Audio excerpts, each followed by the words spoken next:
we're back. Ladies and gentlemen, you can see my first guest in Mad About You every Tuesday night right here on NBC. And starting nationwide on Christmas Day, she stars with Jack Nicholson in As Good as It Gets. Please welcome Helen Hunt.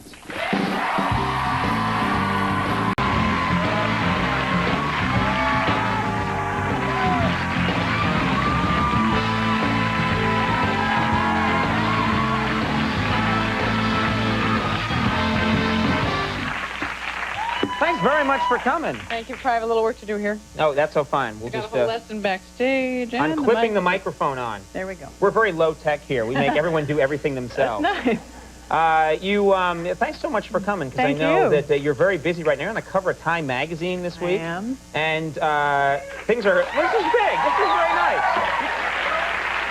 Not the busiest news week they've ever had, clearly. No, they canceled a story on a comet headed right for Earth. And said, well, she's on that. That's right. You also, it's really nice of you to come to our show this time of year because it's so crazy. I admire anyone who can make it through the crowds outside with the tree. It wasn't crazy enough with New York City at Christmas time. The Clintons are here. That's right. President Clinton here in the building, actually, yesterday. He was in the building, and you know, our audience was like, you know, frisked and beaten on the way out of the show. And I was just curious, have you ever met President Clinton? I met the president. You have? Yeah, no big deal. I met the president. And my mic will come off. Yeah, okay, right, yeah. Yes, I, a few years ago, hosted this show called Christmas in Washington, which was a very lovely, very white event, is all I'm going to say. It was very Christmassy. And I hosted it. And then they sort of invite you to see a tour of the White House. So I was there with my boyfriend, my agent, and my hairdresser, who like a week before had, you know, dressed as a woman. This is a man named Daryl who dressed as a woman in the Gloria Estefan video. He's now walking through the White House meeting the president. I feel that's what makes America... Wait a minute, I know you. Yeah. I feel that's what makes America great, that can happen. Now, you're getting, of course, the good tour. You're not getting the tour everyone else gets where they herd you through and they say, this is a retaining wall of the White House. Now get the hell out of here. I got a pretty good tour. First of all, as we're on our way to the Oval Office to meet himself, suddenly we hear all sorts of walkie-talkies happening, and we get ushered into this little room because Mrs. Clinton is about to walk by. So they say, like, you know, the actress and her buddies get in the closet. So we get out of the way, and I realize we're in the kitchen. We're in the White House kitchen, and I see this enormous bowl of shrimp being prepared. And so my friends and I go in there. We're like, we're hungry. I want a shrimp. They've got like 1,000 shrimp. No. They're afraid that you could slip a Mickey to the president through the shrimp or something. Wait, it's the president's shrimp? Well, and his He eats out of a giant shrimp bowl? I'm assuming... I picture him not even using utensils. Just like, oh. Mr. President, bing, bing, bing, bing. You know. Pretty sure they put it on a plate for Bill. And then did you get to meet him then? I met him. It was very exciting. He was very nice. He was lovely to us. People don't know something about it because I met him I've met him once too, and he's big. People don't know. He's like a big guy. He's like a pro wrestler. He is a big, handsome guy. And he wears a wrestler's mask. We don't know why. Few people know that. Now, I want to talk to you about As Good as It Gets because this is a James L. Brooks film. I used to work for James L. Brooks on The Simpsons, and he's just one of my heroes. Great guy. And his movies, he's done such great movies, and I've heard really good things about this movie. Yeah, he did Terms of Endearment and Broadcast News and a million other things. Created some little show called The Mary Tyler Moore Show that a few of us have heard about, and Taxi. Right. Anyway, this movie is, in my opinion, the best thing he's ever done. It's just, I'm so proud to be in it. Yeah, and you're in this movie with, among other people, Jack Nicholson. Yes, I am.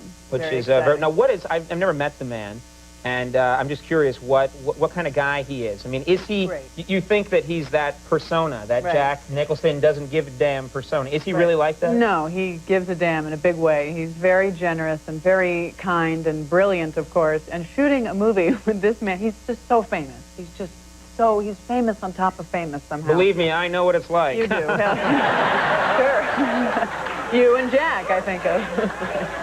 Anyway. We were...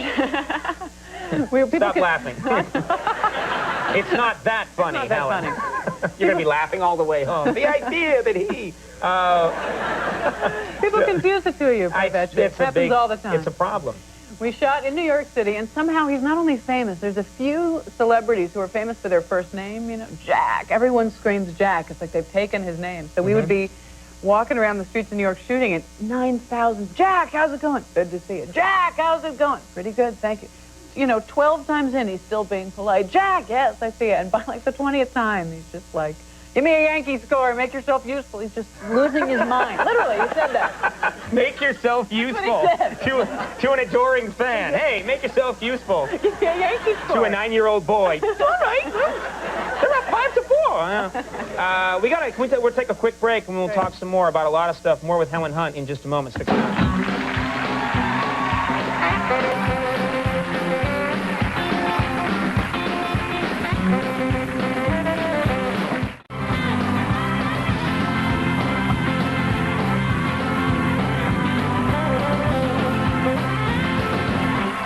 Everybody, you know, I want to ask you about something because we're talking about this movie that you're doing, and you've been in some very successful movies. You're also doing this big TV show.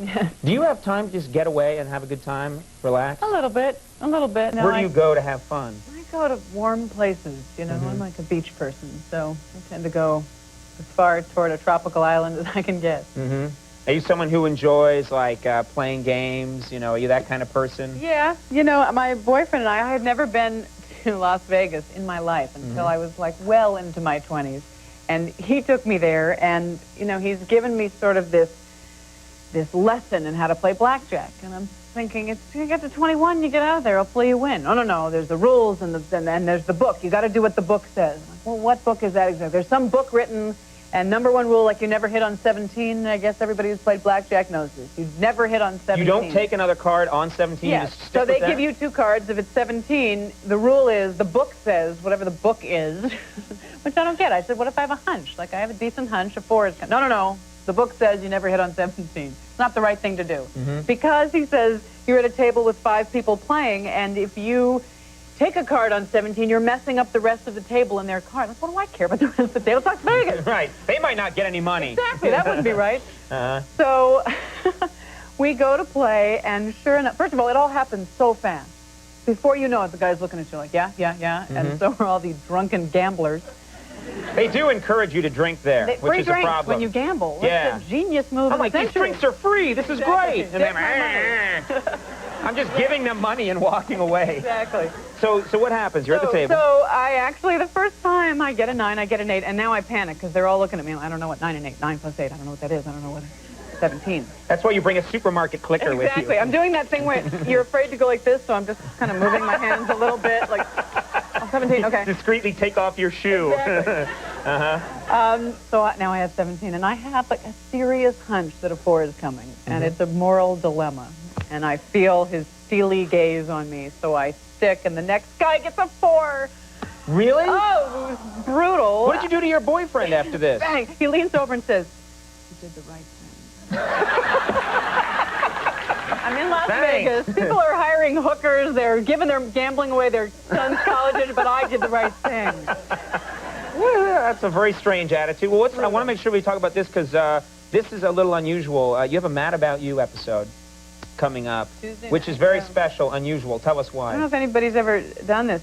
It's one scene, really just one shot for the whole 20 minutes. No commercial. And it's just the 2 of us, and it's wild. Our executive producer, Vic Levin, came up to us to explain this beautiful show he'd written, and he said, now it's just the 2 of you, one shot for 20 minutes, one scene. I said, okay, so we'll do a few takes. No, one take. Oh, okay, so if we mess up, though, we'll have, no, one take. All right, it has to be 20 minutes long exactly. So what if I hiccup and it's 20 minutes and 10 seconds? Right. No, we'd have to start all over from the beginning. Because you can't edit it. It's just one shot the whole time. Yeah. Usually you can cheat. You know, you'll do 2 or 3 takes and you can mix them up. But this is just the 2 of us, and I'm really proud of it. It worked out all right. It did. We have a clip from the episode. Does this need to be set up? A little bit. There's this school of thought in parenting that in order to give your child sort of strength and independence when she grows up, that instead of picking her up every time she cries when she's sleeping, you let them cry. You go in and comfort them, but you don't pick them up every minute. And my character decides this is what we should do.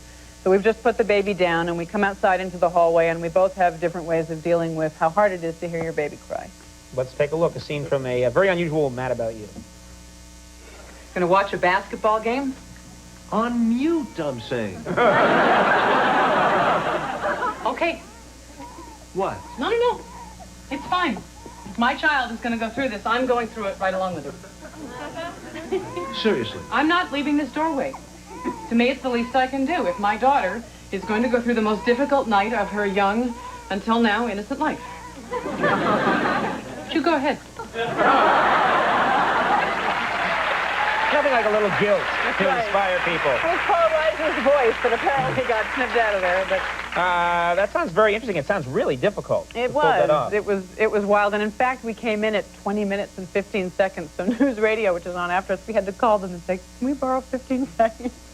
And they said that we had to pay them $1 a second. So time is money. We literally sent them $15 cash, and they gave us $15. $1? That's all it is? $15? When they say time is money, oh, good apparently they're Lord. serious. This network, what's happening? Saturday Night Live you're doing this Saturday with Hanson. Okay. It's Hanson. I heard some little person go, woo! That means there's an underage kid here. That's how we trap them. Maybe that's who threw up on Yeah, your no one, TV. yeah, that's probably who threw up. Little 9-year-old. Hanson's that. No. All right. I love those kids. You also got this movie, As Good As It Gets, which is supposed to be fantastic, coming out nationwide on Christmas Day. Thanks so much for taking the time to visit us. Continued success, Helen Hunt. Thank you very much. We'll have Todd Barry with us in a second. Stick around.